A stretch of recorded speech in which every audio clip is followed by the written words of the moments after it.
Hi friends, how are you. ये हमारा ECM है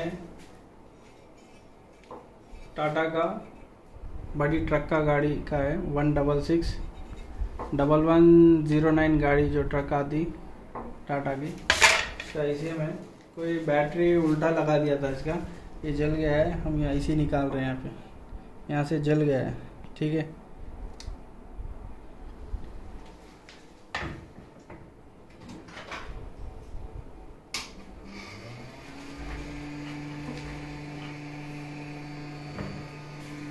अंडे कर पटको।